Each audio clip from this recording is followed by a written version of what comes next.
Hi there, welcome to Cocktail Mode, the podcast where me, Andy, and my good mate Dave pick a retro game and pair it with a cocktail. Today's game is one of the best known, one of a lot of people would say best video games ever made in Metal Gear Solid for the PlayStation 1. We'll discuss some of the other games in the series, I'm sure. And I'm going to say this right up front. Spoilers. There will be spoilers. Dave just nearly spat his beer out. The reason I was really keen to get that said on this episode is that one of the most famous moments in video games, I believe. Some would say a seminal moment in gaming. Some would say a seminal moment in gaming has been ruined for me because without trying, without thinking about it, without ever having played the game to that point before, I played Metal Gear Solid over the last week or so for the first time ever. Had you never played it before? I played the demo, never played the game. Ah, okay. Which I'm sure there's loads of people out there who go, I'd love to play it for the first time again. Yeah, you would if you hadn't had it fucking spoilt by years of the internet being in your face about switching the fucking controller port and all that bollocks. It's the reason that I bang on about spoilers when we do this podcast, even though we're talking about retro games, is that moment was ruined for me. Yeah. I didn't enjoy it as much as somebody else would have done. To be honest with you, I thought it was a bit naff anyway. To be fair, you did leave it 18 years. Well, I don't care. Or Genuinely no, don't 28 care. years. I don't care. You should have experienced it at least 25 years ago. I don't think that's a good enough reason. Genuinely, I don't. I think when something is, it could have... It's a very clever moment. I didn't love it the way lots of people love it. I thought it was a bit cheese. Maybe that's viewed through the lens of 2025 rather than 1998.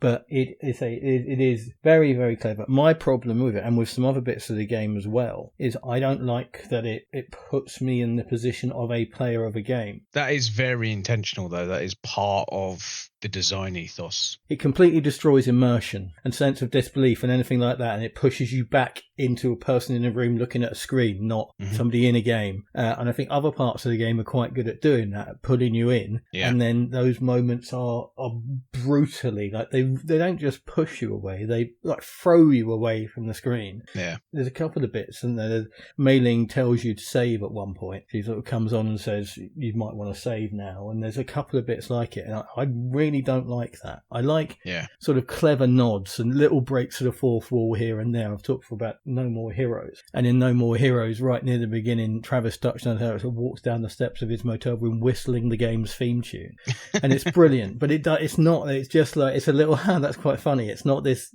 retch away from immersion. How do you feel about it? Well, we should at least say what we're talking about here. This is the Psycho Mantis fight. What's it?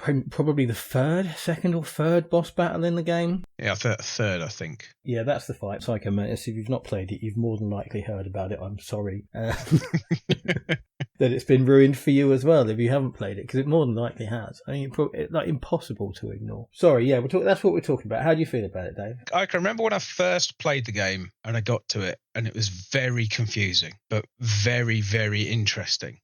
So the screen going black and Hideo coming up in the top right-hand corner like your TV of back in those days used to. I honestly thought my TV had just gone wrong or something. Thought that was brilliant. That was a real, just quality little touch. And then the whole him reading your mind thing, because I played it originally without anybody telling me about it. Yes. So I got to experience that for the first time. Very confused, probably died within seconds of the first time I ever tried it. On another attempt, got the call from the colonel saying, "Oh, you should try swapping your controller into the other port." Yeah. Okay. And then, it works. But there are ways around it, apparently. Yeah, I saw this. I read about this afterwards as well. There are two sort of busts on either side of the room with a gas mask on that look like Psycho Mantis. And apparently if you shoot them, it does away with his mind reading bullshit, which I've never tried. I should have tried it, actually, just to see how it worked. But I saw a video of it and I kind of got the gist. Yeah, it was an interesting thing. I got to it playing it on an emulator, paused it, and had to literally Google it. Like, how do I do this on an emulator? Did you realise that his preamble before the fight is reading all of your game stats so far? Yes. Yeah. I got that. And then the memory card reading thing if you've got any other Konami games. Yes. Which I always thought, I remember thinking at the time, that's a stroke of genius. That's really clever. Yeah, it is quite clever. And I liked it because it just basically took the piss out of me. He said, I'm good at avoiding traps, but other than that, I'm a bit shit. to paraphrase what he said. No, that was exactly it. It's like, oh, you fucking rubbish, mate. I've seen some jumps in my time, but you are the worst. Would you say that fight is important enough for it to have ruined your enjoyment of the entire game? No. So stop bitching about it. No, I think it's ruined that. It's ruined the moment. You've taken away that moment. You've taken away a moment that you should have experienced 27 years ago. That's not like everybody else. No, that's not how it works, mate. It's genuine. It's not how it works. There shouldn't be an expiration date on a person's enjoyment of a thing. Oh, okay. Which is what you're saying. You're saying because this game is now old, then I can tell you that Rosebud is a sledge. Sorry, spoilers for Citizen Kane. I genuinely, I'm genuinely very passionate about this. I do not believe that any form of entertainment, if there is a twist or if there is a plot point that is key to the enjoyment of something or even a part of something, I don't care that it's 30, 40, 50, 60 years old. Don't do it. Do not do it. It's somebody out there is going to... how old is Metal Gear Solid? 98, so 27 years. 27 years. First time I've played it. Yeah, and That's your fucking fault. Well, no, it's not. It's not my fault. It's not. You could have borrowed it any time. I have it. I've owned it for like 4 or 5 years. Well, there you go. I've had PlayStation emulators but... It's just don't assume that people know. Spoilers are real. Stop it. Stop ruining things just because they're old. Not you. Well, yes, you, but also everybody else. Dave was shocked. I took a picture of my end stats screen for the game, sent it to Dave earlier today. So only earlier today I actually got to the end of it. And Dave was shocked. I had 351 kills, which apparently is quite a lot. The different names it gives you, the highest it says, like above this you get this name, is 250. So I smashed it by over 100. Basically, you can't get any of the top, I don't know how many ratings it is, there's like 3 or 4, I think, if you have any more than 25 kills. Yes. So I think you've exceeded that one. But to be fair, I mean, I did a playthrough similarly last week, obviously knowing the game a lot better than you do, but I took about, I think it was 7 and something hours, killed like 97 people. Yeah. Just because I thought for most of it, I thought, I'm not going to dick around, I'm just going to kill all these people. Because I kind of know where I'm going, what I'm doing, but I can't be bothered to do it properly. The thing that probably accounted for more than half of those people, because it counts them across continues as well. If you do a bit, get really far and then die and then start again. It took me three goes running up that fucking great long staircase, shooting the guys. I was shooting them and I was getting a little bit further every time, and I was like, well, this is working. And then on the third go I didn't, and I was like, this is fucking impossible. And then I remembered the flashbangs, which I've also realised is the shittest name for anything ever. We've invented this thing. It goes flash bang. What are we going to call it?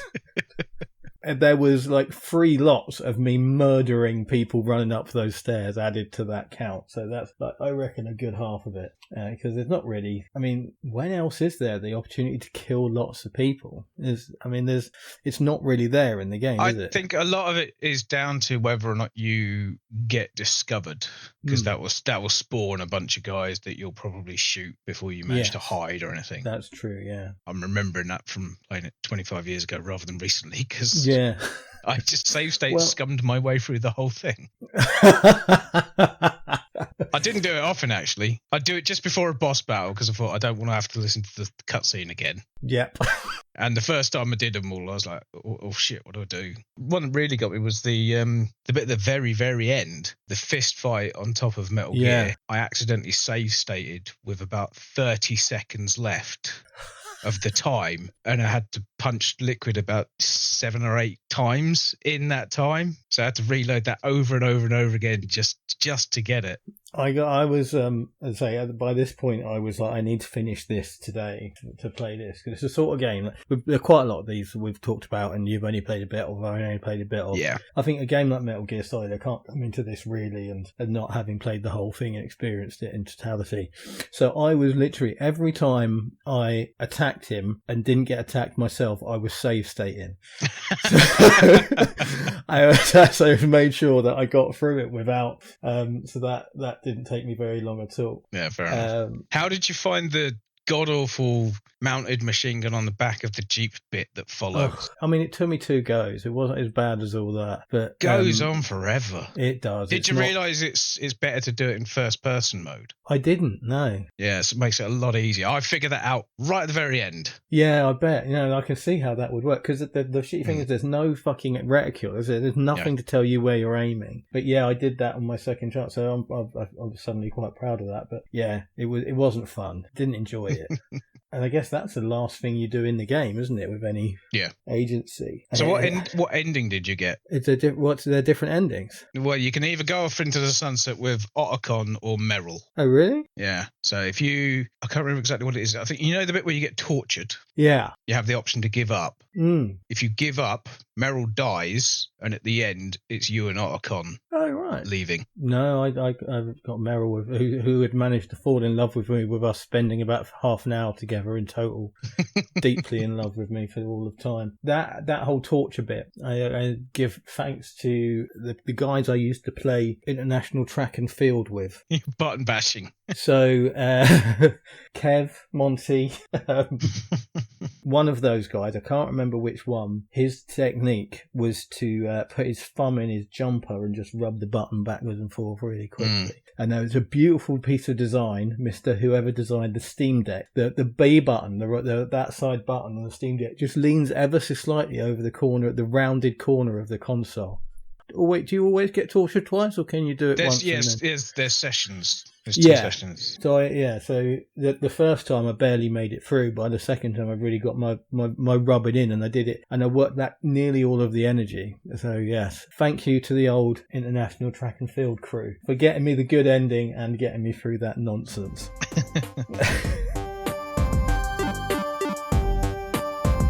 In case you're new, not listened to us before, or didn't listen to us at the beginning, our cut-off for what we consider retro is the machine had to have been released before the 21st century. So our last 2 machines are the Dreamcast and the Game Boy Color, which gives us 4 games. Or is it 5? I mean, it's 5. Most of which I don't think either of us played. You played Metal Gear on the MSX? No, and no one has. Metal Gear 2 on the MSX? No one outside of Japan has ever owned an MSX. The original did get released on the NES in the States. Yes. And apparently sold over 1 million copies. Yeah. So it was well known. It was a popular game already. Yeah, I mean, it absolutely was. And it's very much poor. It's not anywhere near as good. And I know this from videos, as Dave said. I mean, you could emulate an MSX now. I'm sure it's not difficult at all. Don't try and buy one. It costs you at least 250 quid for the machine and about 600 quid for the game. So emulate it. But it looks great. Both the MSX games look fantastic. Look like SNES level, if not better. And then the NES version obviously isn't as good looking. And then apparently the NES sequel is a completely separate game and is a bit shit. Well, there's 2 NES sequels. There's Snake's Revenge, I think it was. Yeah, that's supposed to be the shit one. Which isn't really Metal Gear 2. Metal Gear 2 is Metal Gear 2. And then the other outlier is called Metal Gear Solid in Europe and America to try and cash in on the success of Metal Gear Solid, but it's actually Metal Gear Solid Ghost Babel in Japan. That's the original name. That's the Game Boy version, isn't it? Game Boy Color. It's excellent. Yeah? Yeah. You got it? I don't. It's quite expensive, and I've never quite pulled the trigger. I think I probably will now, having played through Metal Gear Solid. It's not a port. It's a completely separate game again, but it's very, very good. It's the old NES, it's a weird sort of 3D, isn't isn't it? It's very much, there's no sides. It's very much top and front of everything. But it works beautifully. It plays beautifully. It looks really, really nice. As with all Game Boy games and a lot of handheld games, it looks much better on the hardware than it does on an emulator. But yeah, it's just a really smart game in the same vein as the NES and MSX games. Very much more than Metal Gear Solid. Much more of a stealth game. Yeah. And I don't say that just because I killed 351 people on my playthrough of Metal Gear Solid. But it's one of my big takeaways from Metal Gear Solid is how much of it is not a stealth game. Yes. Because I having only ever played the demo, and played the demo quite a lot, I just assumed that was how the whole game played out. These little puzzle vignettes, really, that you work your way through, and that's the game. But it's very rarely like that. Yeah. At its heart, it is an action game. Yes. And the thing for me is I think the tools that it gives you in regards to the controls, not the weapons, and the actual, as a player, what it gives you, the controls and the way it plays as a stealth game is better than the ways it plays as an action game. Yes, I'd agree with that. And yet you spend 80% of the time doing action bits. It's like, I don't know how that happened. Although I guess only having two different playstyles is one thing, because there are about 74 plots going on. So at least it's a bit more fucking in line than that is. No, there's only one plot, and we should get this out of the way now because it's worth saying, and I don't think many people will have made this drawn this conclusion. Right. Metal Gear Solid is a retelling of the movie Twins with Arnold Schwarzenegger and Danny DeVito. Is that all you've got on that, or is there more? There is a section where Liquid Snake, your genetic brother, goes on and on and on about getting the weaker genes from their amazing superior father, and Snake being the spoiled, I've got all the great genes, super soldier. It's fucking Twins. It's brilliant. So from now on, when I play Metal Gear Solid, I just picture Danny DeVito running around doing all the stealth stuff. It's much more fun. Which is a big spoiler for the end of the game that Dave's just done very subtly. Yes. Because for most of the game, again, one of these many plots and things is that, say, Liquid thinks he is the weaker twin, and he's not, apparently, it turns out, for the random voice at the end. Until just now, when you were talking about it. Because right at the end of the credits, in case, I mean, everybody fucking knows, so the bit at the end of the credits where that voice comes on and says, does even more fucking story, because there hadn't been enough. I thought that was Archon, but you've just told me that there's a different ending where you can ride off into the sunset. No, the talking at the end is Revolver Ocelot, right, telling the president of the United States, who turns out to be Solidus Snake, who is a third child of got all that. Big Boss. Yeah. I didn't realise it was Revolver Ocelot. Yes. Is that gettable? Revolver Ocelot is the only character who's in all of the games. Oh, is he? Does he die in all of them? He's in most of them. About half of the series are prequels. Yeah, I saw the timeline. To the original Metal Gear Solid. Yeah, I saw the timeline, and I was really surprised. The series as a whole concentrates more on Big Boss as a character than it does on Solid Snake. Yeah, but they're pretty much identical, aren't they? Yeah, pretty much. It's a clusterfuck of badly written action film plots. That have been retconned and stitched together to make this homunculus of a story. But that's just Metal Gear Solid. And then you've got the rest of the other 16 games you try and put in front of there as well. I think the biggest problem with the plot that I have is that Hideo Kojima's not a very good writer. Yes, I'm with you there. I think he's clearly a very frustrated filmmaker, but I'm glad he's still frustrated in that because his films would be shit. They've been trying to make one. They've been trying to make a Metal Gear Solid film for about the last 25 years. Really? Yep. It's always stalled in production. People have dropped in and dropped out, given up, sold the rights on to a different company. It's just never got anywhere. Right. There was a version written by David Hayter, the guy who voices Solid Snake. He's actually a screenwriter. Oh, he's written several big blockbuster movies. Oh, fucking hell. Yeah. But then he got, recently, he's not the one you're playing, the 5. He's not... Yes, it's Kiefer Sutherland instead of David Hayter, which was one of the things that really annoyed the fan base. Yes, absolutely. Because, I mean, to be fair, Konami couldn't give a shit about the fan base. No. Konami like one thing and one thing only. money. Happy money. And they do not care. And, business is business and all that. I watched video playthroughs of 1 and 2, and they are very old school gamey things. Yeah. Like you go into the back of a truck and it'll cut to an entire screen that's the back of this truck, and there'll be one thing in it, like a ration to pick up or some bullets or something. But you come out, you go back in, it's there again. Oh, really? Which you just wouldn't get that in any other game outside of the 80s, would you? Those trucks are in Metal Gear Solid on the Game Boy Color. Tell me about that, because I've never seen that. I didn't even look it up or read anything about it, and it's obviously a completely different game. Yeah. So if you've seen the MSX, it's not as detailed as that. Probably sort of halfway between that and the NES in terms of graphical quality. Yeah. Very much in the new Metal Gear kind of vein, in that on the Game Boy Color, it's got a 14-minute introduction. Oh, wow. And if you count the amount of time you have to spend before you actually get into gameplay, because you're reading through fucking eons of text, it's closer to 20 minutes before you actually start to play the game. So it's very much sort of, I think it was commissioned after the PlayStation version and sort of released to tie in. And I say the thing with the name in Europe and America is clearly designed to fool people into thinking they're getting a port of that game. But it's very much in the vein of the MSX and NES games from the same perspective, and very much a stealth game, very much sort of what I was expecting from Metal Gear Solid. It does all the stuff.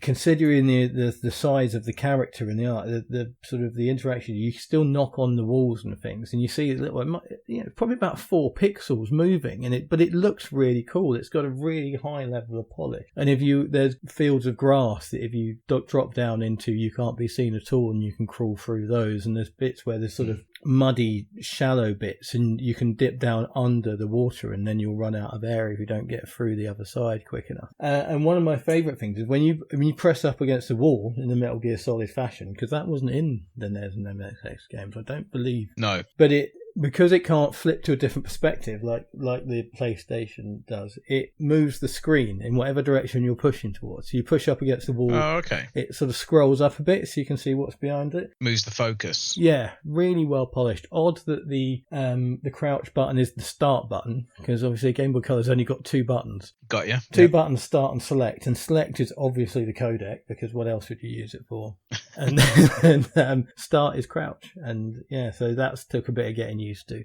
But it's a very, very cool game. It's not, I think, considering it's a Game Boy Color game, and then normally it's got some chunk to it. I think it's about a 6-hour playthrough. That's pretty good. Which is pretty, I mean, that's half the time it took me to do Metal Gear Solid. Yeah. First time out anyway. So yeah, it's a good game. It really is. It's one of those that I think, with any big franchise, people give a little bit of heft to games that sometimes they don't really deserve. But I mean, it's non-canon, I'm pretty sure, but it's just a really, really fun game. I found a word for you to use when talking about whether or not something's canon. Right. It's whether or not it has canonicity. Is this a new word? It's a real word. Oh, wow. You can drop that in whenever you like. It's not like atricious. It's a real word. Wow, yes, that. It doesn't have that. Could it be considered the beginning of the end of, in inverted commas, proper video games? Yeah, games as a movie. Yes, it was. Was it the first game that decided it was more movie than game? I think it has to be, because games had cutscenes. Yes. As soon as there's been games, there's been what you could class as cutscenes. There are sections of the game where you're not in control and you have to listen to somebody say something, or for some text to go across the screen or whatever. So that's not a new thing by any means, but it had never been done before in this manner and presented itself as basically a film. Yeah. Even something like Dragon's Lair, which was technically an interactive movie, isn't as bad as this. For the liberties it takes with your time to tell its questionable story. The whole presentation aspect as well, with the credits at the beginning and the way it runs, which is great, really, really effective. I love it. That opening intro movie with the credits, and you going in the torpedo thing, and it's sort of establishing the scene and everything. I think it's fantastic. I think it's a brilliant way to open a game. It sounds better in Japanese. Yeah, the demo was in Japanese, wasn't it? The demo that we played, apparently there are lots of demos, and they're all different languages and mixes of language and subtitles and all sorts of things. But the one that we hadn't played was in Japanese with English subtitles. And there's just something, I don't know whether it is just because it's foreign language and you don't understand it, but it just gives it a bit more weight, a bit more gravity, I think. It's like watching an anime in the original Japanese as to a dub. Yeah. The voices never quite seem to fit the characters for me. But I think the American voice acting is very good. Yeah. It's a very Western game. Most of the characters are American or, not. Yeah. There's very, very few. I mean, is there only Otacon who's Japanese in it? Otacon isn't Japanese. Isn't he? No. Despite very much looking Japanese, his name is Hal Emmerich. Oh, okay. Which, if you didn't catch the moment where Snake's talking to him, his name is Hal and Snake's name is revealed to be David. So it's Dave and Hal from 2001. Which I'd never spotted. I never knew that reference until today, literally today. There's lots of bits like that, isn't there? There's loads. There's loads of little nods, little references, little secrets. The game is absolutely chock full of them. Yeah. If you look at the character talking head things, obviously in the MSX games they were much simpler, but they were again, this is something that I'd seen before, and my friend on my Discord pointed out to me as well. They're clearly just rip-offs. They're clearly just stolen the art. There's one of them's Sean Connery. Like, it's not subtle. That's Sean Connery. Have you seen the original box art for Metal Gear? I'm not sure I have. It's a still from the Terminator. Is it? It's Michael Biehn as Kyle Reese. In a still from the Terminator is the cover of Metal Gear. Game box art, people did it all the time. Yeah. The original art for Contra. Yeah. The original version of Contra is Arnie from Predator and Stallone from, I think, Cobra. Cobra. It is Cobra, yeah. I think it's probably the most famous one. Altered just enough for you to not necessarily spot it in 1980, whatever. But look at it now and look at them side by side, it's very obvious. They refer to somebody Pliskin at some point as well, don't they? I think it's just once, right near the end, they refer to somebody called Pliskin. And it's... Yeah. I mean, the references and the influences are there because, without them, that game/film doesn't exist. If you don't have Die Hard, you don't have Crawling in the Vents. True. If you don't have Escape from New York, you don't have the eye patch wearing, gravelly voiced hero. He's not eye patch wearing at this point. Big Boss is in all the other games. Oh, right, okay. So, Big Boss is just referred to in this one. Yeah, but that's where the name Snake comes from. Of course. I don't hate it because of it. I like it because of it. No, yeah, I don't have a problem with it. As you tell, I think there's nothing wrong with having influences, and there's nothing wrong with any of those things. I think my biggest issue in terms of plot and the whole Kojima being a clearly very, very frustrated filmmaker at heart, up until 1998, I think all he'd been doing is writing in his notebook the plots for potential films, and he decided to put all of those plots into Metal Gear Solid at the same time. For me, it stops me giving a shit. Because there's not one single plot point, and I can't keep up with everything that's going on. So it's just, whatever. Oh, you're the bad guy. Don't care. Oh, Naomi's the bad guy. Don't care. I just don't care. Don't care about any of it. I really couldn't give a rat's ass. And it does take itself quite seriously. And there are serious... very serious. There are serious messages in there about soldiers and war and people being treated in certain ways. And they're good points. And I think they get lost because it's completely a bit... It's like it does that thing just at the end of the game, doesn't it, where it comes up and says that part of the Star 2 pack, there's America and Russia were supposed to get rid of all their nuclear warheads, and they haven't. And so it clearly does take itself very seriously, and it's just fucking bonkers. This playthrough that last week was the first time I played it in, 25 years. And I did find the kind of anti-war stuff at the end a little bit like, we kind of feel like we have to put an anti-war bit at the end because war is glorious and we've spent the entire last 7 or 8 hours of your time saying how great the people that do this are. I think maybe because I was playing it for the first time, and as much as I was bored by the plot, I was paying attention or trying to piece it together. I think it is fairly anti-war, and it does talk quite a lot about. I mean, it's not. I don't think it comes out of absolute nowhere. And I think I do appreciate it for that. I think it doesn't. I don't think it does glorify soldiers and war. I think it tries very hard not to. The series does as it goes on. Yeah, well, again, I don't have that, and I never will. No. I'm unlikely to play any of the others. I don't think it's as great as everyone says it is. And the main reason for that is the bulk of the gameplay involves progressing so far, being told that the princess is in another castle, having to go back again to near the beginning to pick up a MacGuffin, and then going all the way back to where you just were and making the MacGuffin work, and then having a boss fight. That is the structure of every single level of Metal Gear Solid. And I think I would have realised that in 1998 as much as I do today. I know there are people out there who love this game, and if you listen, I'm not shitting on you. I promise you, if you love this game, then this is a great game to love. There are a lot worse games out there that people think are brilliant, and this is a very good game, and it's got a lot of great things going for it. And it did, make big changes, some good, some bad, in the games industry. But that is the structure of this game, and I don't find that very fun. That's fair. And I think there are fun parts in it. I think the Raven boss fight is fantastic. How did you do the Raven boss fight? Do you know what, Dave? You've just said why I think the Raven boss fight is fantastic. Because there's a lot of ways you can do it. Because there's a lot of ways you can do it. It gives you, because it comes at a late point in the game where you've got a whole shit ton of tools and you can apply them however you want. I did a bit of everything, Dave. I started off with the remote control, what are they called? Nikita missiles. Yep. Started off with them, and then he starts to move a bit quicker. So I chased him around a bit and hit him with a couple of stingers. And then he gets a bit faster, and I just started planting C4 on walls and waiting for him to follow me around the corner and hitting the C4. So I did a bit of everything. It took me a few goes. And unlike everything else in the game, when it took me a few goes, I was like, I'm going to start save spam.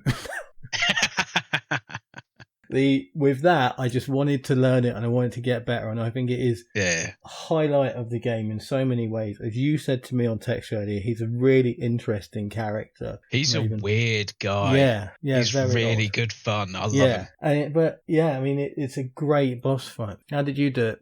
How did you do it back in the day and when you did it recently? I think back in the day I did the Nikita missile thing. Yeah. Probably like a mishmash of things. But this time round with this playthrough I did this week, I did it in one go and lost no health by only using claymores. Yeah? Yep, they're brilliant. Yeah. You set them on the map, you put your mine detector on as your item, you can see where they are, what direction they're pointing, so you don't run back into them like a fucking chump.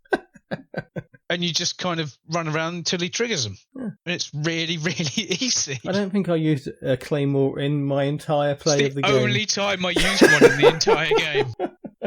I've been picking them up for ages. Yeah. Most notably after triggering one and then thinking, oh yeah, I've got a mine detector. Did you get caught out by the one that's in just before a big lift? Yeah. There's a claymore on the floor that you can't see. You can't use your mine detector at the time. It's an absolute middle finger to you. Yeah, and there's a ration box on the other side of it as well. Bad design. Yeah. I fucking hate that bit. Because the idea is that they're like staked into the ground and that's a metal grid floor. Right. I can understand them being almost invisible to the naked eye in a snowfield where you see them originally. But that metal floor bit where there's a couple of claymores, really pissed me off, that did.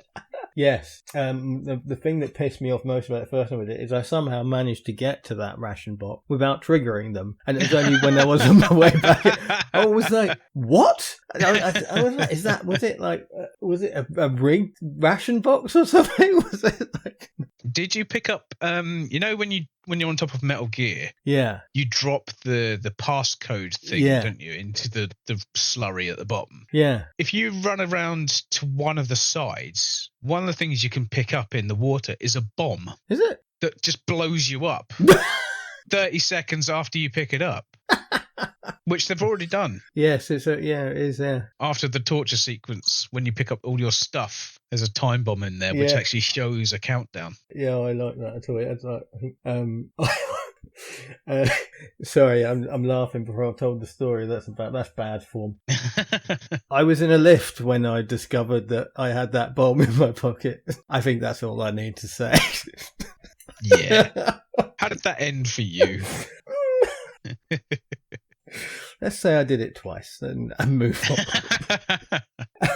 That's it. It was. I tell you what, replaying it was really, really good fun because there was some bits in that I didn't remember at all, and it was like seeing it for the first time. Yeah, like the bit when you're on the elevator and it's revealed that there's 4 invisible guys in there with you. Yeah.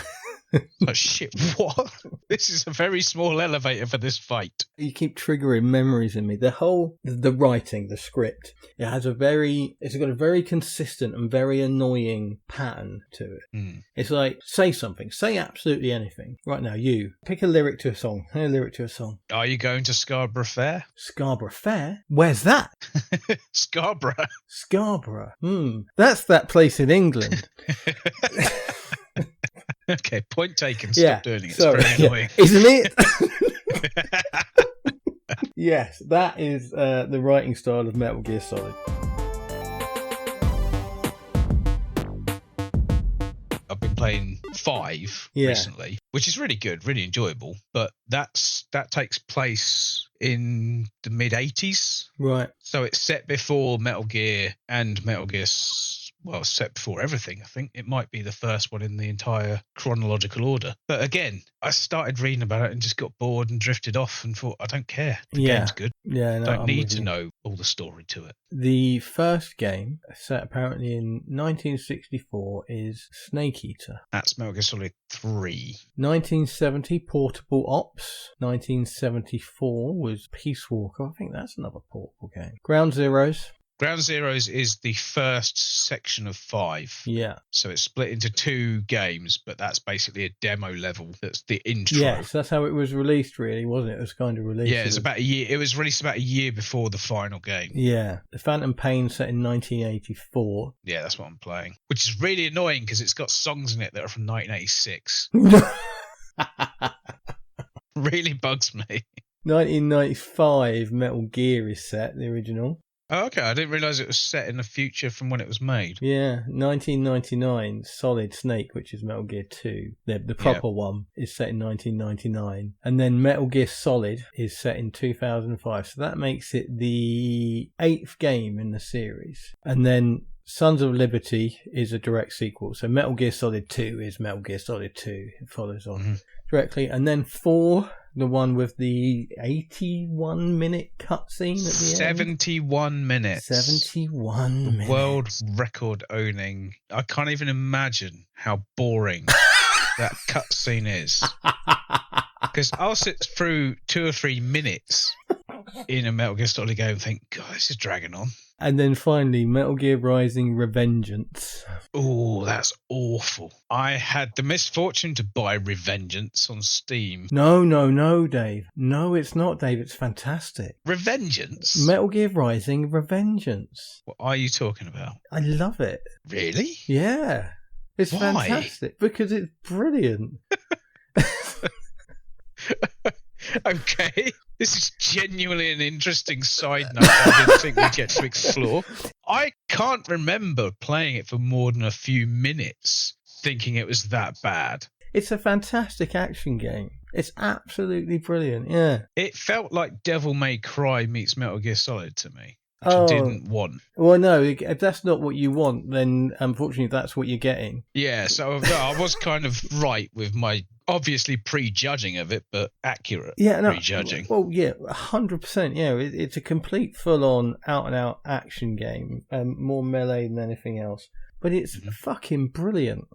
Yeah? Yeah, I promise you, again, one of my favourite little quotes to say, one of my favourite little things is that expectation is the mother of disappointment. If you've got expectations of something, then that all you're doing is opening the door to disappointment. And so what your expectations of what that game was going to be have coloured your opinion of it. Well, no, playing it coloured my opinion of it. If it had been a good game, then I would have continued to play it, but it wasn't. I'm not sure you've ever been more wrong, Dave. Wait, let me think.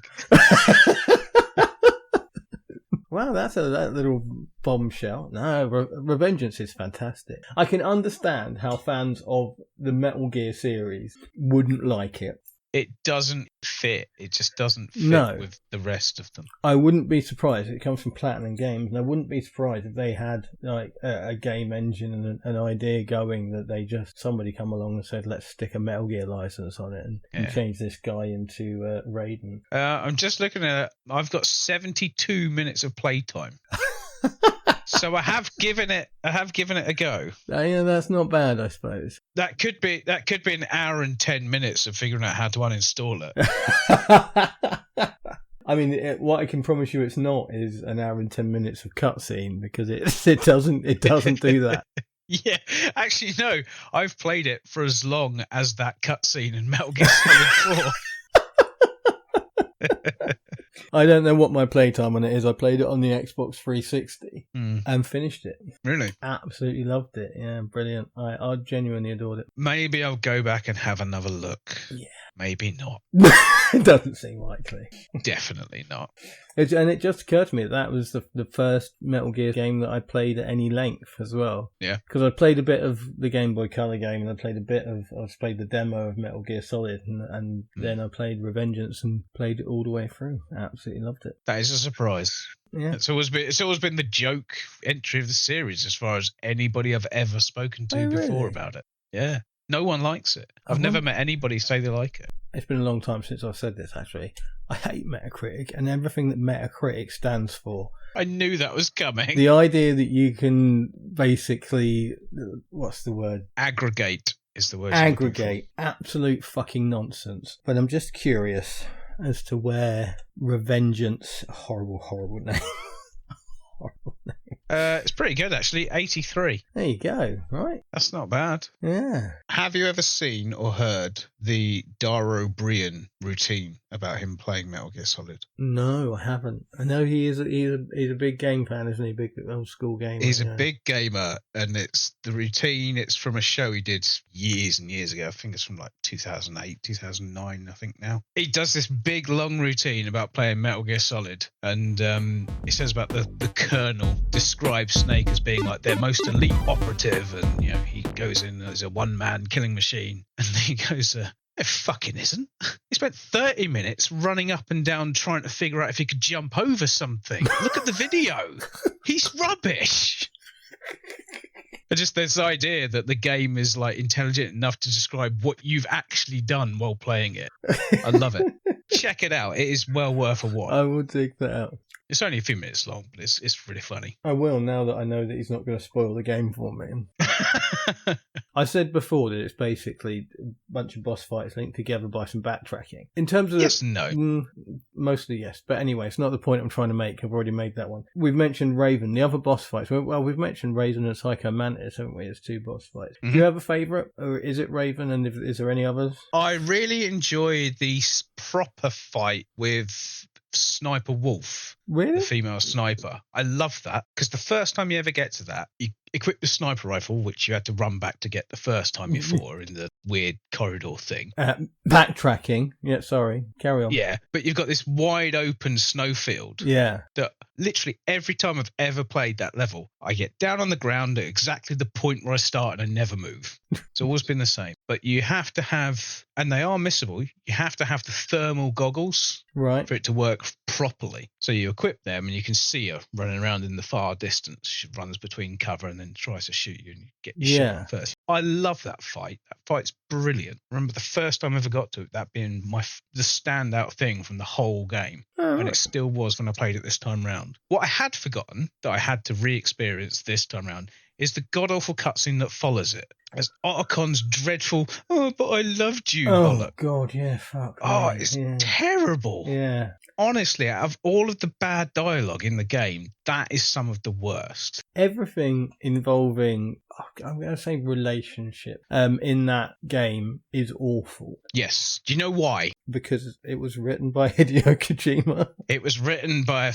fucking 18-year-old single man. Yeah. And it still is. Metal Gear Solid 5 has some of the worst fan service you'll ever see in any game ever. So she's basically wearing a bra and something else. It's a bikini. Her name is Quiet. That's her. And she breathes through her skin. Yes. So she has to be basically naked all the time. And this is the thing. And he said because she was revealed as a character, everyone went, really? And he went, when you find out the reason for this, you will be sorry, basically. He said you'll regret it. You'll be, you'll feel ashamed of yourself. And that was his reason. She breathed. I mean, if that wasn't fucking retconned into that character, I don't know what the fuck was. The only person who should be ashamed is Hideo Kojima. Absolutely. The world was a different place in 1998, and I don't think that excuses anything. This game came out in the last 6 years. This is my point, right? In 98, there's lots of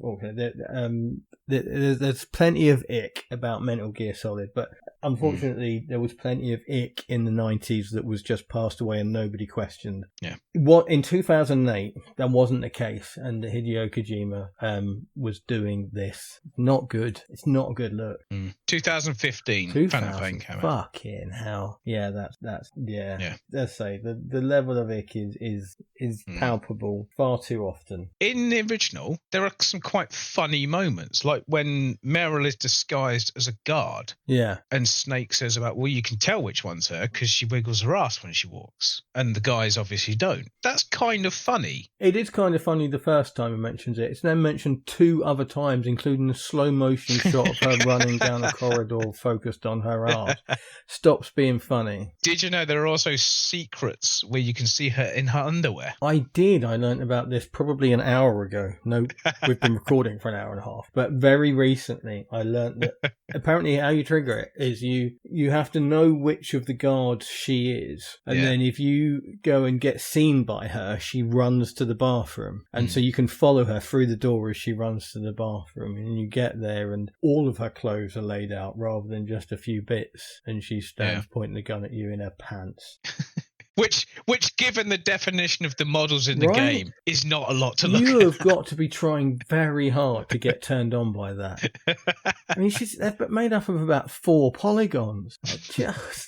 Oh, actually, on that, more seriously, I love the design choice for the character faces. Yes. I love it. I think it's brilliant. It's never distracting, is it? No. Because it's consistent. Yeah. For everybody all the way through it. That is just the look of the game. Yeah. You accept it from the moment it starts and you never think about it ever.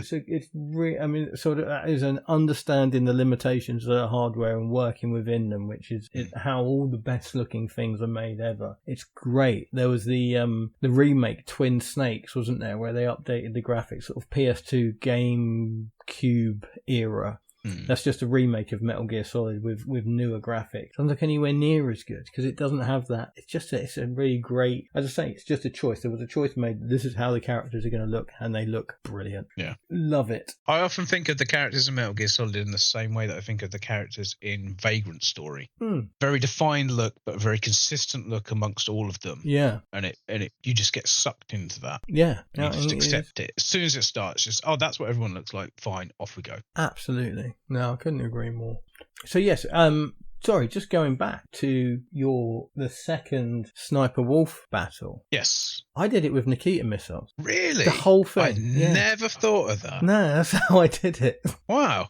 This is one of the things I love. Metal Gear Solid was a game that was kind of sandboxy and here's all these tools. Yeah. Here's this situation. Do whatever works. I think at its best, that's what it does. Yeah. There are times when it doesn't, but it's at its best. I think you're absolutely right. I like that battle as well. In fact, I like the first Sniper Wolf battle as well because it's a bit old school, really, isn't it? It's just it might as well be a light gun game, more or less. You know what I mean? There is a boss fight. Talking about favourite boss fights, I haven't played it to the point where I don't even know which game it is. I think it's Metal Gear Solid 4. There is a boss who you have to fight who's apparently a very old man. And if you turn the game off and don't play it for a week and come back, he's dead. I don't know what it does. It obviously logs the time when you last played it. And if you haven't played it for a week, he just dies of old age. Oh, that's fantastic. Which I think is brilliant.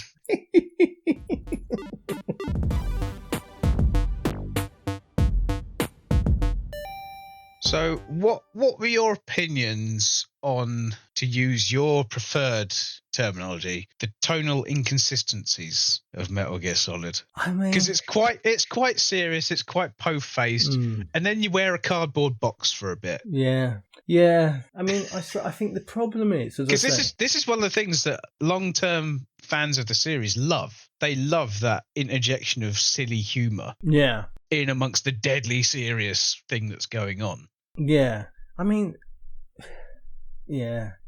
I don't. My problem is, my big problem with Metal Gear Solid is it very quickly bored me as a story, as a plot, as a thing. The gameplay was okay, and I enjoyed it in places more than other places. But in terms of the plot, I was very quickly bored. I did accidentally skip some bits. I didn't mean to. I genuinely didn't mean to. It's just... To be fair, though, this kind of story is normally told over an hour and a half in a film. Yes. So it is stretched out quite a bit. So I think it's that because it was bored, I was disengaged, and when you become disengaged, you stop caring. And when you stop caring, it stops bothering me. The jokiness and the silly bits stopped bothering me because I didn't care. I didn't care about the serious bits, and I didn't think the funny, in inverted commas, bits were particularly funny. So I just didn't care. In playing the game, I enjoyed a reasonable amount. I say when I wasn't backtracking, I enjoyed the game a lot, and there were a couple of great boss battles in there. I love a boss battle. Genuinely, I think, there are this whole thing of sort of minimal gameplay that links big boss battles. That's Shadow of the Colossus, one of the best games ever made. That's Killer 7, one of the best games ever made. This is a structure that I like, having basically all your focus around boss battles. Love it. But it's just the gameplay in between where you're backtracking, wasn't a fan. And just the endless fucking talking. And the million different plots. The fact that some of those plots were serious, some of them were funny, some of them wanted to be love stories, some of them wanted to be making a point about, the expendability of soldiers. It just all gets a bit too much. And so to answer your question succinctly, I didn't care enough for it to piss me off.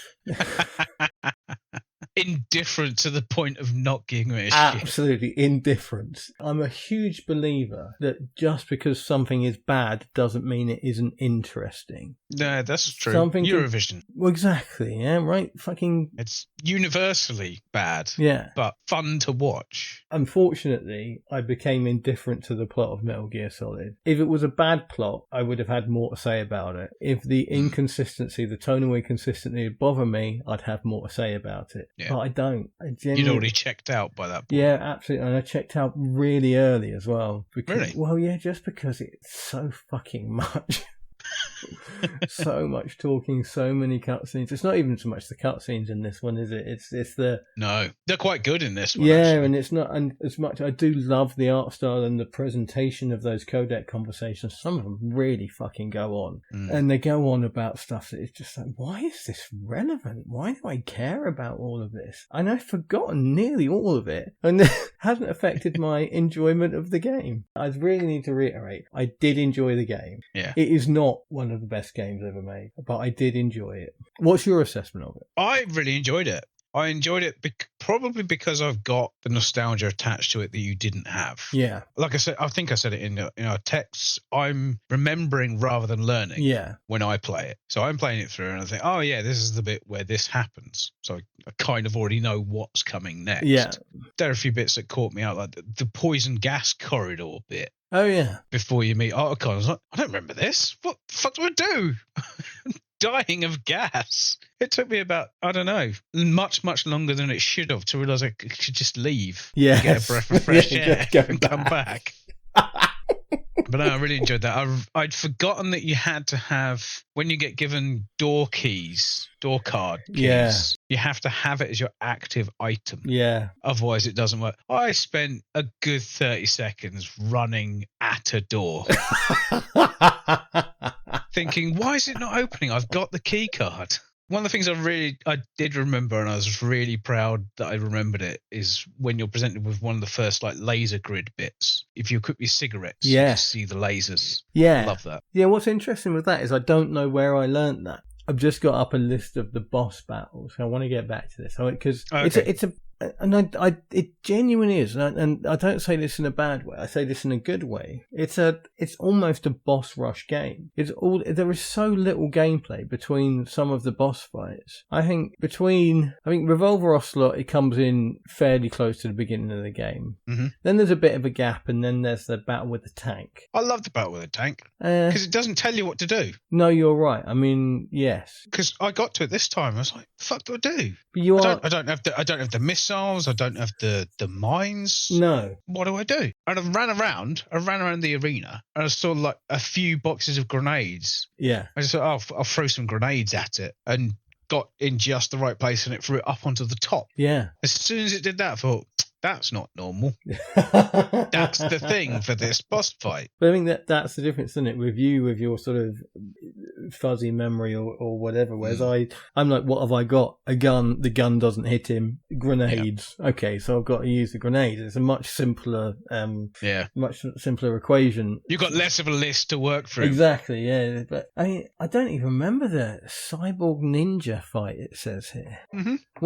How does that work? I genuinely don't remember it. It's a punch up in the office. Is it just a? Oh, of course, yes. You go for a corridor of dead people. Yes, that's right. And then he's there, and he's reappearing and jumping over stuff and all that. You can't shoot him. No, you have to punch him. But not a big fan of that boss fight.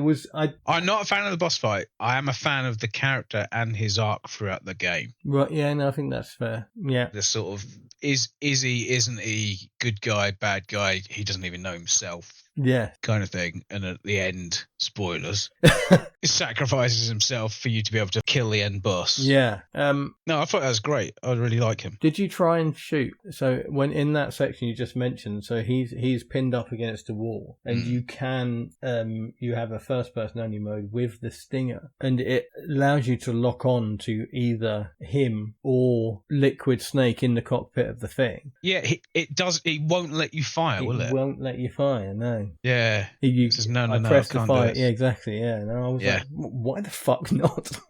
He's fucking dead anyway. Have you seen the state of him? Take the shot. Yeah. Jesus. Jesus, Snake, shoot the tank. I put it to you that Metal Gear Solid is an extended Bishy Bashy special level. Oh, God. All of the boss fights can be broken down to that level of simplicity. Throw grenades on the tank. Yeah. Shoot missiles at the big robot. Yeah. Snipe the sniper. Shoot this guy until he gets his hand cut off by a ghost ninja.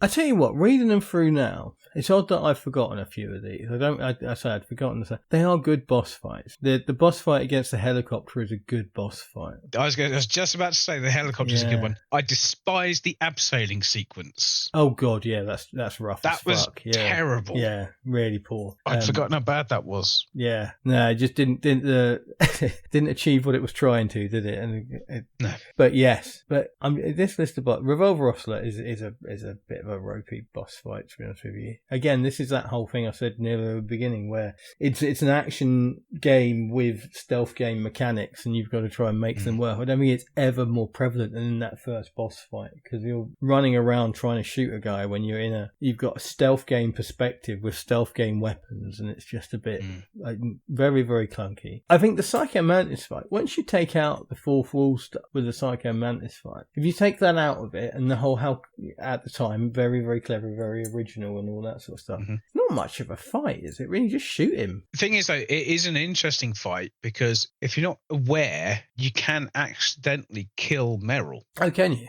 Which fails the fight straight up. Oh, okay. So there are quite a few ways you can fuck that fight up. My problem with that is, coming back to the very first point I made, because I knew about that whole Psycho Mantis thing, and coming back to the thing you said about playing on an emulator and not knowing how to change controllers, I'd already figured how to change controllers before I'd even started the game, because I knew that was coming. And so basically all you need to, if you're playing on Duck Station, by the way, tip from the top here, if you're going back and playing it, map a button to escape and it brings up the menu for the game, and you can go in and change all the controller stuff. But yeah, I had all that set out. So as soon as that fight started, I was already in controller port 2. So I don't know what happens if you don't do that. Just gun the fucker down. It was easy. boring even. And that's what I mean. I was robbed of the full experience through people not believing that spoilers last forever. I do like Psycho Mantis's dying soliloquy. Oh, mate, there are so many dying fucking soliloquies. Which one? What does he say? No, he says he spent his whole life hearing everybody's thoughts, and that Snake is like so simple. As a person, he's quiet to him because he doesn't think about shit constantly. I thought that was quite funny. It's like, yeah, he's a very simple man. Yeah. There's not a lot going on in there, basically. Right? You're so fucking dull. I can tolerate your presence. Yeah. But no, they all have it, don't they? They all have their dying swan moment. Oh, fucking hell. Where they spend a few minutes lamenting their death or whatever. Ravens is quite good. I do like Ravens. Ravens is quite good while he's getting. And you're walking away. He's talking and talking and talking and saying, "Oh yeah, my spirit will come back," and blah blah blah. You turn around, his body's gone. Yeah. Okay, you're a bit weird. Yeah. I've not played much of it, but there is a really clever nod to him in Metal Gear Solid 2. It must be in the very first starting area because I've never played it for any more than a few minutes. There's a bit where you walk into a room because it's the jump to PS2 meant they could do a lot more. Yeah. There's a moment with a shadow cast onto a wall of him with the giant minigun thing. Oh, yeah. And Snake just sort of looks at it and goes, Raven? And the camera sort of pans round to reveal like a little sort of miniature figure with a light source behind it projecting the shadow. And I always thought that was really funny. That was really good. I don't know if he ever comes back. He might come back in one of the others. Yeah, I don't know. 4 apparently jumps the shark quite a bit in terms of where it goes. So, yeah, they might be bringing people back from the dead. I don't know. I'm not going to subject myself to it. I mean, how many times does Liquid Snake die in Metal Gear Solid on its own? Once, really? I think it's 3 times. I think you kill him. Oh, no, I mean, no, you destroy Metal Gear and he's in it. And but you've already killed him previously. So in the helicopter, that's him in the helicopter. Oh, yeah, well, yeah, but no body, no death.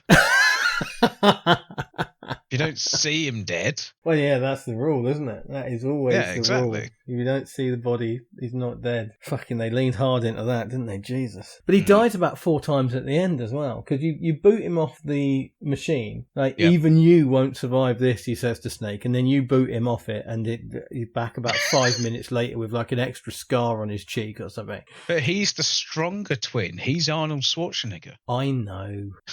I mean, I tell you what. You're just Danny DeVito. As much as when he comes back, I'm like, you fucking said that fool would kill anybody.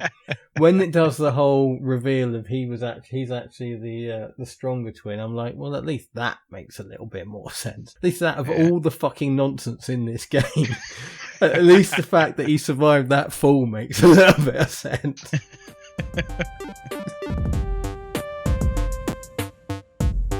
I sent you a message earlier today and asked you to play the game 1 on the PlayStation. Yes. Did you? No. Did you watch a video of it? Yeah. Got as far as downloading it. Yeah. But then I ran out of time and I thought, I'll watch a video while I'm having dinner. And yeah, it's quite a dull video, but a good looking game. So the reason I wanted you to play 1, or even, I mean, I kind of expected you to watch a video, to be honest with you, but that's fine. I will play it. It looks fun. It's one of those genuine hidden gems, one of those games that people barely ever talk about, and not a lot of people seem to even know about. And came out a year before Metal Gear Solid. And it's a game that presents itself very much like a film. It has hang-ups of older, more hardcore games. It's very much more of an action platformer sort of thing, but its platforming looks quite dodgy. Yes, yeah, it does take some doing. But the action looks good though, I've got to say, from what I saw. It is a game presented like a film. It starts off, and there are so many things in this game that when you say, okay, here is a game presented like a film, okay, and you could be talking about Metal Gear Solid, or you could be talking about 1. After that, it couldn't be more different. I don't know if you picked up, but the intro to 1, it starts like a film intro, panning across a building with like the titles presented like a film titles, and then the main character's gravelly voice comes on, and he says, "I made a mistake." That's it. Then the game starts. Right? Then there is a fucking gunship outside your flat window and you are pegging it along a walkway to escape from it. It is in every single possible way both exactly the same as Metal Gear Solid and the complete opposite of Metal Gear Solid. Is that you, again, all the levels, it's just so many great moments, cinematic moments of the game. So the entire first level is running sort of left to right with some in and out stuff as well, because it's got that cool thing where it changes perspective quite a lot whilst the helicopter gunship tries to shoot you down. Yeah, I saw a lot of that. That was good. Then the next section, you're in this kind of cylindrical tower of some sort, and that starts with there are a bunch of guys trying to kill you at the bottom, and you're just running around shooting the fuck out of them, and it's very much like that very sort of actiony old school Contra, just mow people down, no consequence. Explosions everywhere, they don't affect you even though everybody else is getting thrown around all over the place. Very gamey, but presented, I say, from the perspective. And then once you've mowed down all those guys, this big fucking spaceship gunship thing just smashes through the bottom of the level, and then you have to make your way up to the top of this tower, running around the platforms on the outside, working your way out. It's just, and it's all presented from cinematic angles. It's all very sort of, there's a great bit later on in the game where you play an entire boss fight from the perspective of the boss. Yes, I saw that. That looks awesome. Fucking brilliant. And it's like a helicopter shooting missiles at you. Yeah. It's a brilliant game. I urge anyone to play it. And I just think when it comes to, if you're going to be influenced by cinema in a game, that game, for me, and my sensibilities, my love of the arcade and all that sort of stuff, does it so much better, because you're always playing the game. You're always, when it's being cinematic, it's being cinematic whilst you're playing it. It's not being cinematic for half an hour and then you play it, and then it's being cinematic for half an hour and then you're playing it. It's all melded into one. And I think, again, I mentioned earlier, it's outside our retro, Killer 7 on the GameCube PS2. Very much it's cinematic while you're playing it, not in between the bits you're playing. I'm not going to dive into that, but this is a thing that Metal Gear Solid in particular, I'd say I haven't really played many of the other games, and that's its issue. It's cinematic in the cutscenes, and it's cinematic in between you playing it. As much as some of the camera angles are quite cool, and it does its cinema thing when you're not playing. When you are playing, it's a much better game than when you're not playing.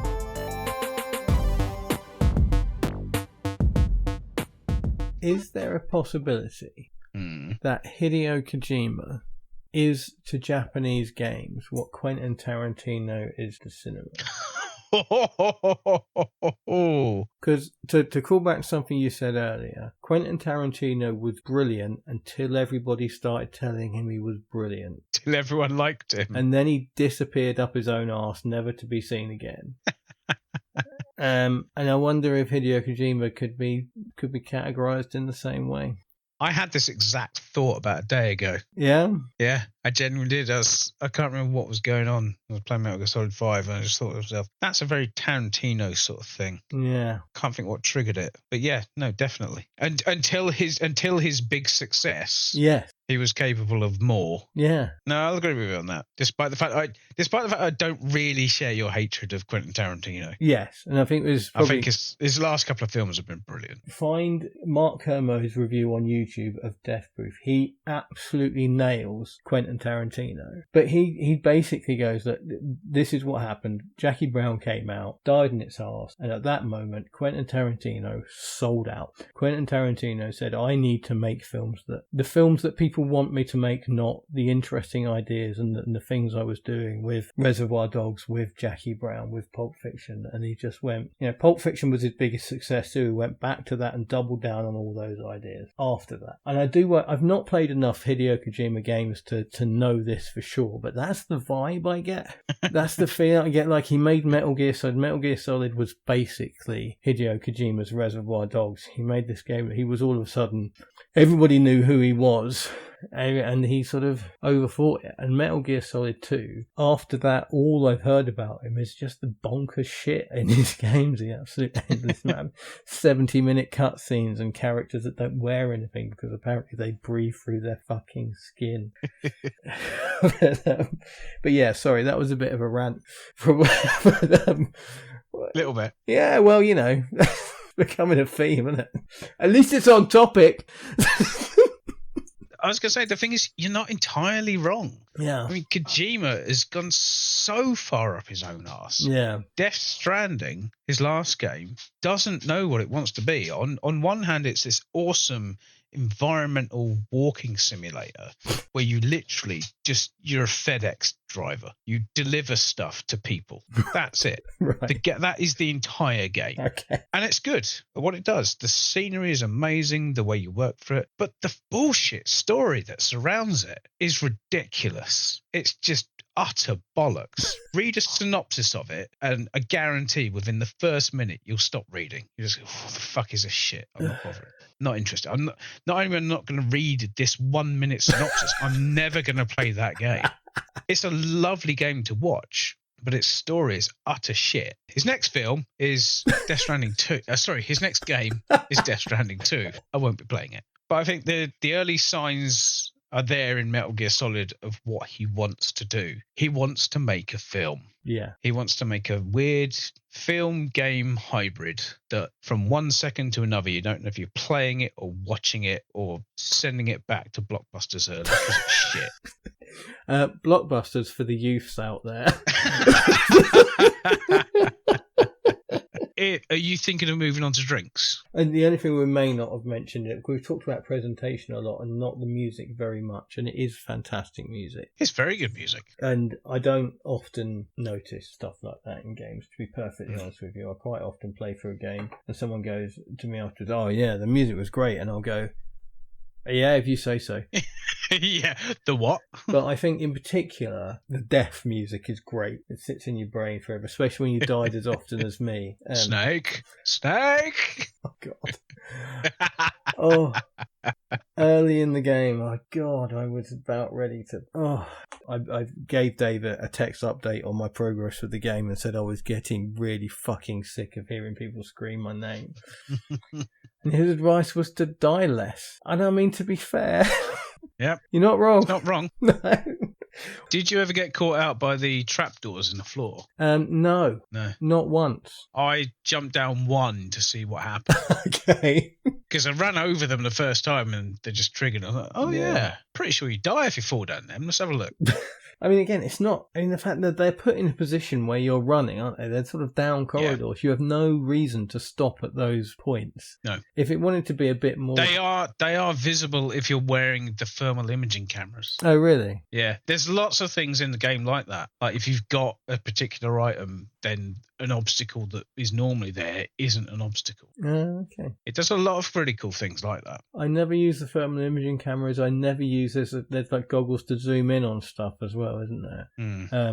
Never use those. And kind of pointless. Yeah, but I imagine there is points where they come in handy and there's stuff you could see. But don't know. But just finish off. Yeah, I mean the intro music in particular is brilliant. The very first level of the game and how it builds up, and you know the acts and music when you've died is brilliant, and it is full of really great music, and it's not something I noticed. So I just wanted to make that point because I know people do care about this stuff more than I do. I would say not just music, also sound design as well is very good. Like that bleeping of the codec. Yeah, you don't need to know what you're being asked to do. That bleep goes off. Oh shit, I've got to check my phone. Yeah, no, absolutely. And there's all sorts of stuff in there, like because running around is fun. You run on a metal grate, and one of the guards goes, "What's that noise?" And it's only one. It doesn't set the alarm off and all that stuff. It's great. Yeah. Must have been the wind.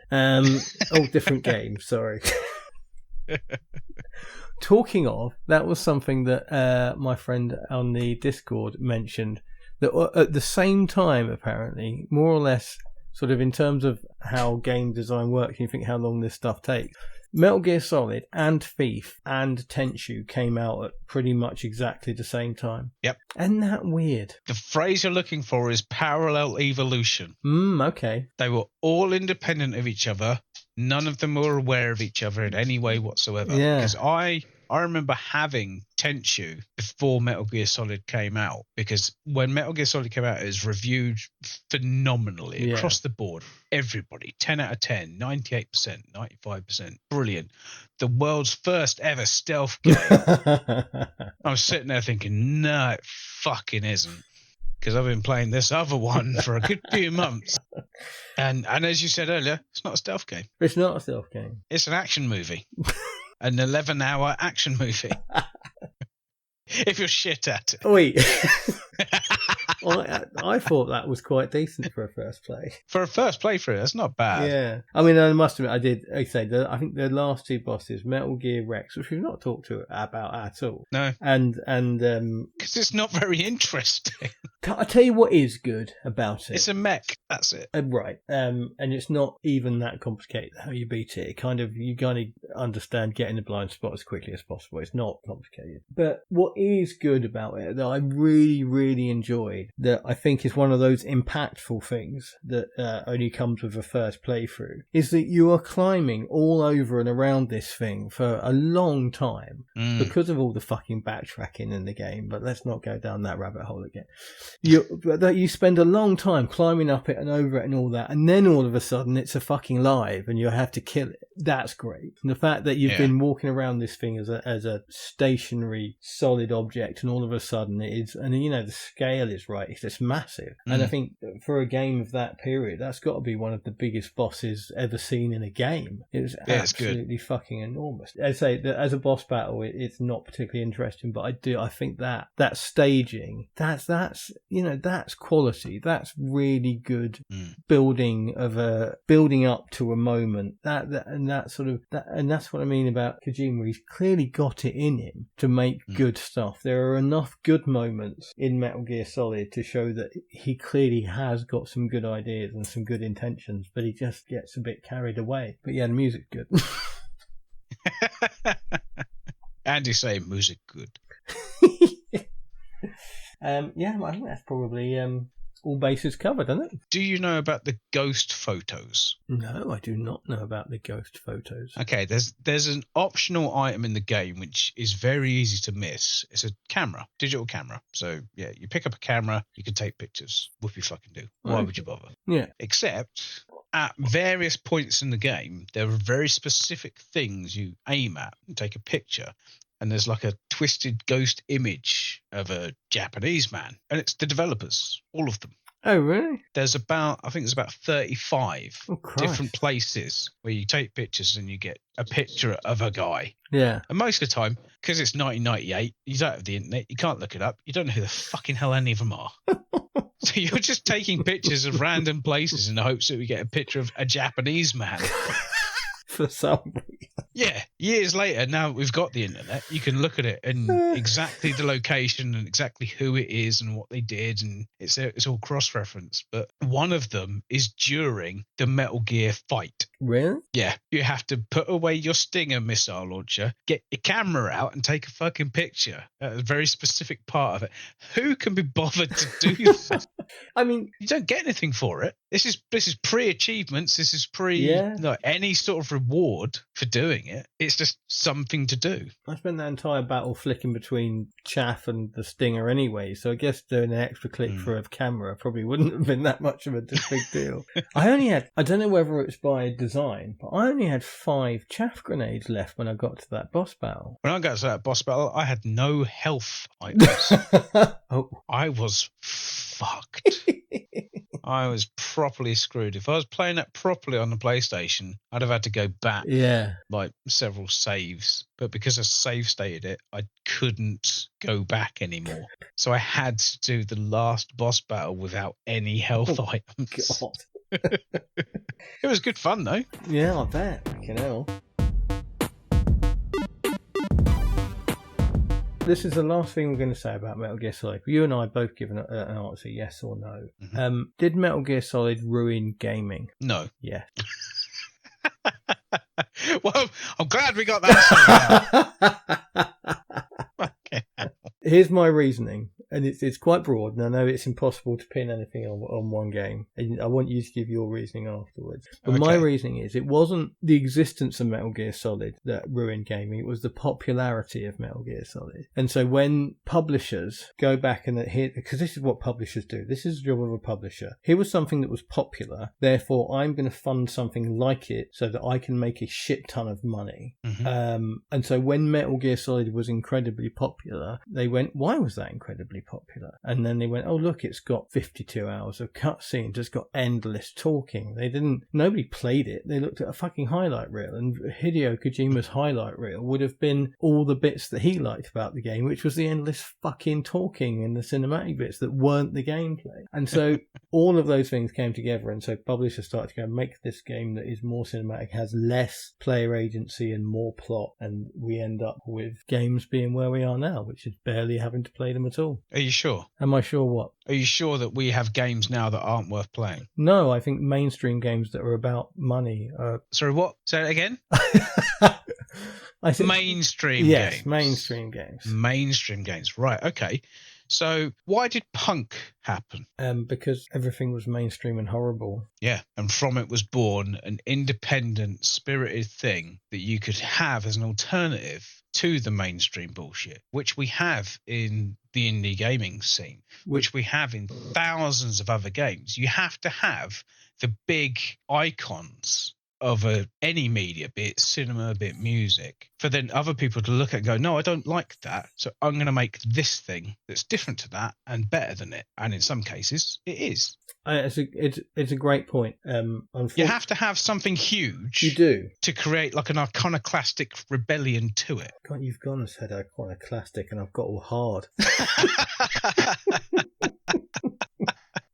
But you know what I mean. You have to have this giant figurehead in order for people to rise up and bring it down and make better things from it. I completely agree with the concept. I think the problem in terms of games is that the method of distribution is controlled by one of the massive entities.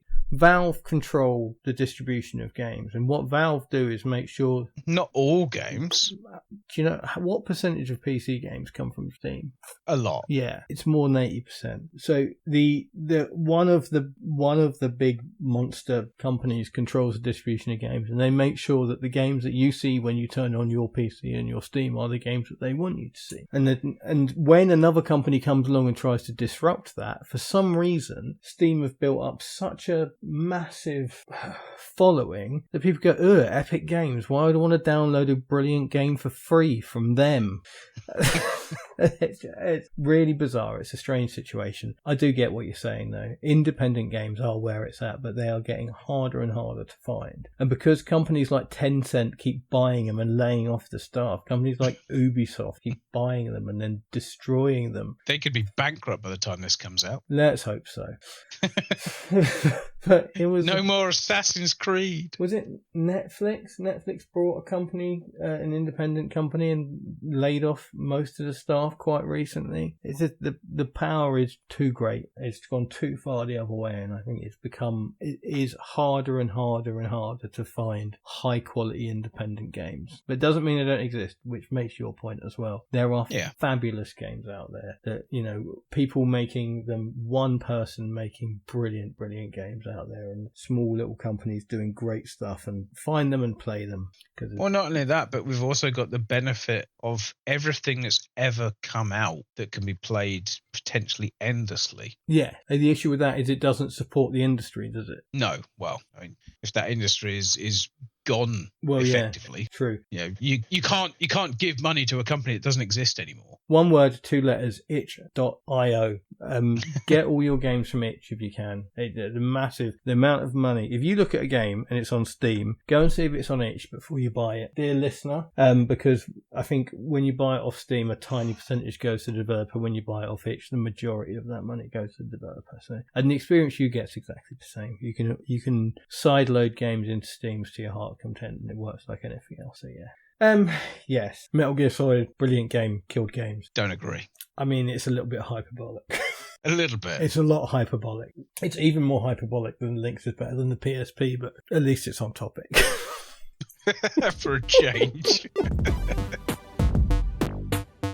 Right, we've been banging on for ages. Let's do some drinks, shall we? I've gone for a cocktail called False Bravado. One of my favourite things in action films and games is the misplaced confidence of everyone who fights against the protagonist just before the fight where they get killed by the protagonist.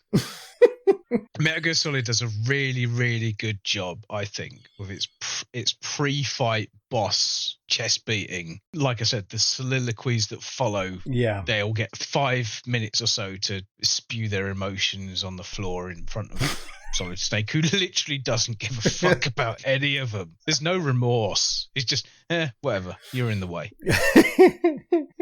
So this is a community recipe on Difford's, which has been contributed by a guy called Benjamin McCabe from the States. And he seems to be our kind of guy. He's contributed over 20 cocktail recipes, most of which are inspired by anime series and games. Oh, cool. Like mobile games and things. So he seems to really know his stuff too. I mean, based on the comments he's left on other recipes, he suggested changes to measures in other recipes and things. So I think he's probably somebody who works in a bar somewhere. Yeah. We should stalk him and track him down. Absolutely, yeah. Let's really make him uncomfortable. Send him a cocktail mode T-shirt when the merch division kicks in.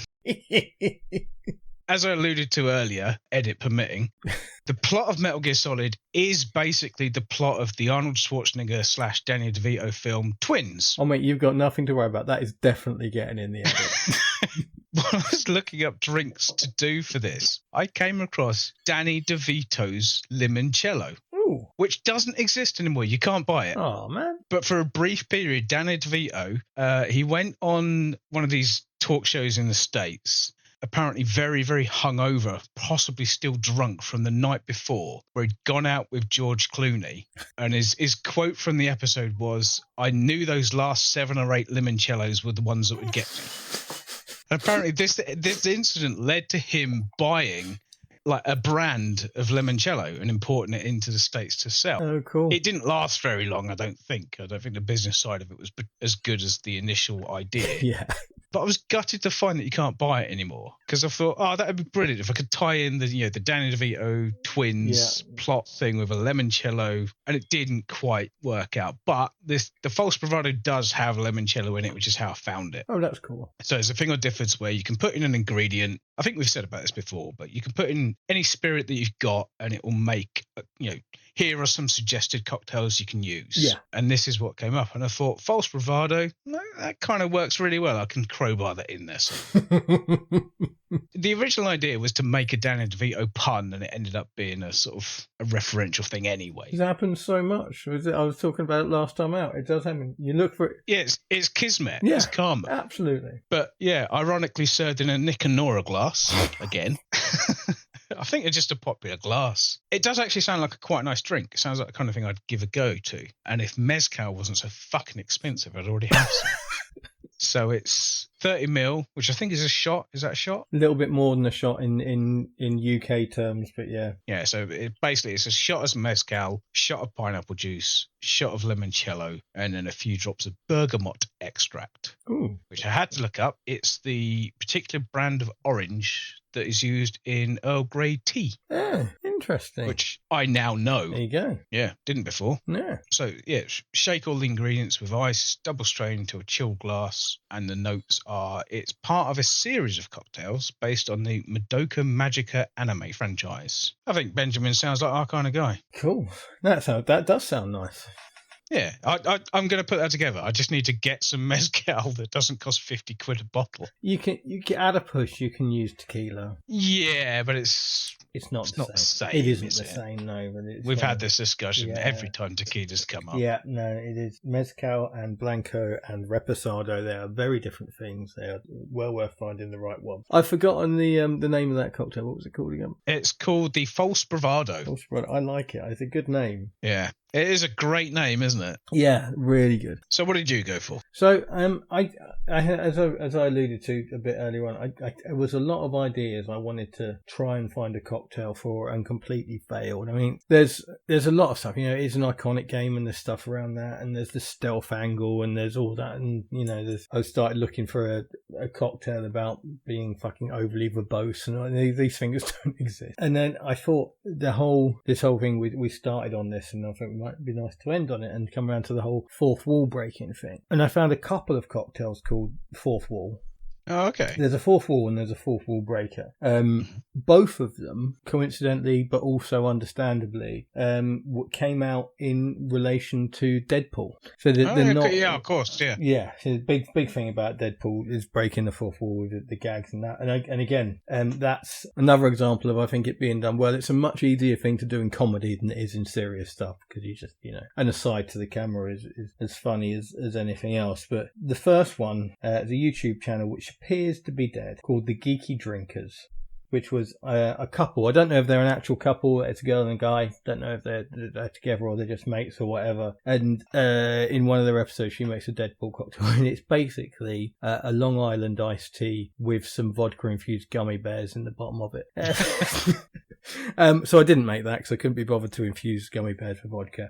But I did want to give them a shout. Unfortunately, that channel does appear to be dead. But I just wanted to reference it because they're doing a very sort of similar thing to us. The Geeky Drinkers was, God bless you, you are no longer with us. Stopped making new stuff about 3 years ago by the look of it. They were just, it was basically this couple just sat on a sofa talking to camera, much like you and me, only on video rather than a podcast. And so obviously I'm down with that. The other one, which is just the fourth wall, I found on a YouTube Shorts. It's a channel called The Barrel Hunters, and they do still seem to be going. So we'll give them a shout. I'll put a link in, and I'll drop them a comment. I mean, unfortunately, it's not a particularly great cocktail. It's basically a double shot of gin, a double shot of grenadine, and topped up with 7-Up or Sprite. That's a lot of grenadine. Yes, it is. There's something else in there. Grand Marnier. And it's not as one note as protection. I expected this to honestly, I just thought it's going to taste like sugar.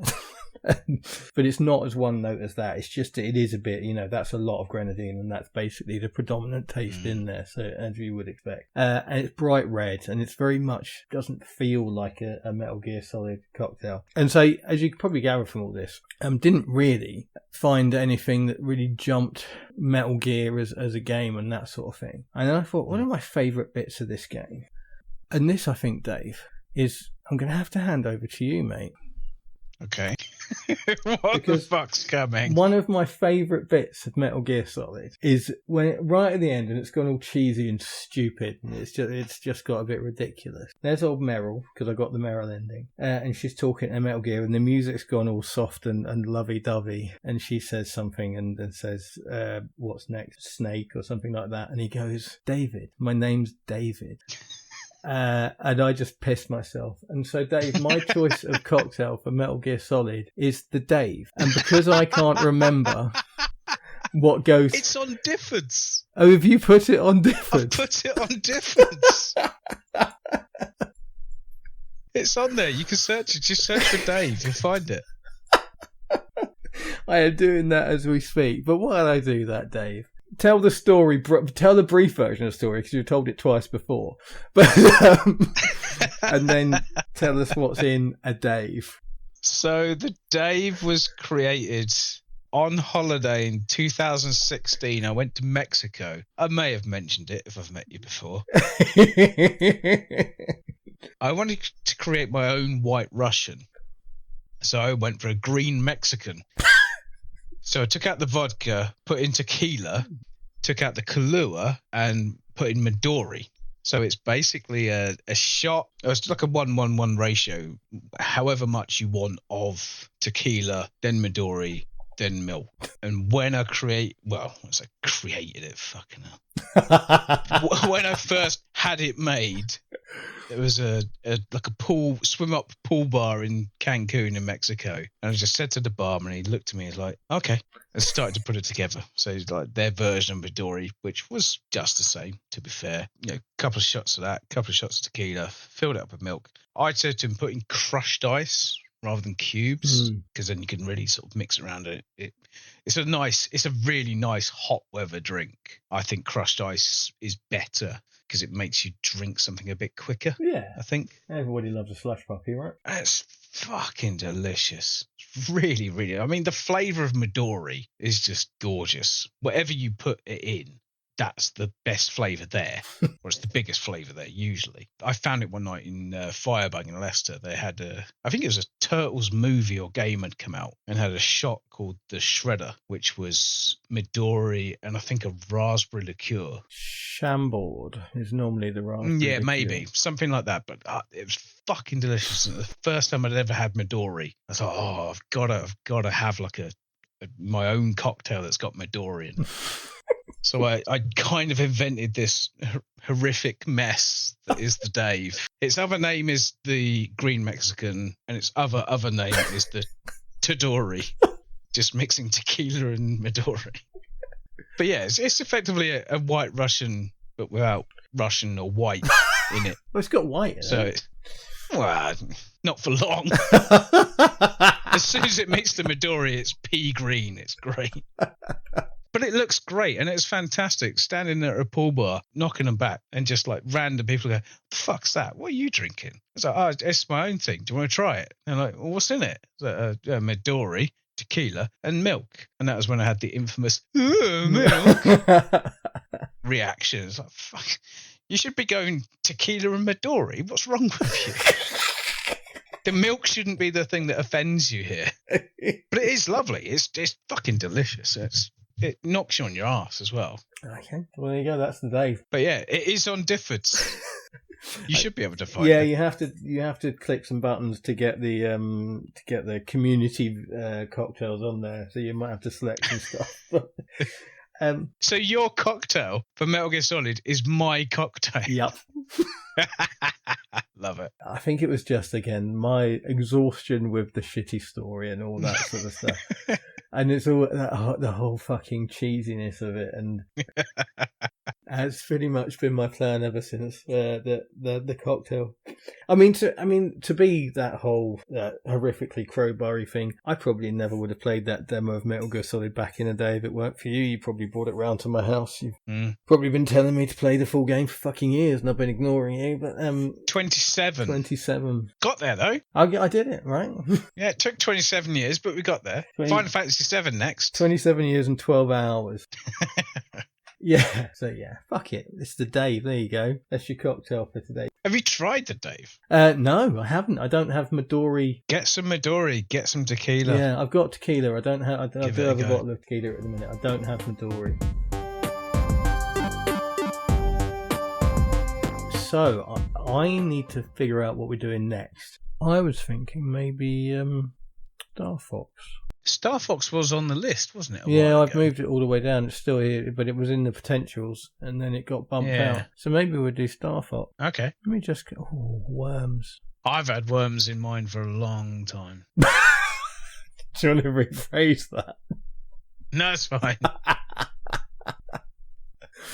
Yeah, worms. Let's do worms. Cool. We can find some time to play some worms. For us actually together. Play some worms, yeah. Wow. Yeah, but no, yeah. So yeah, we'll do that. Definitely worms.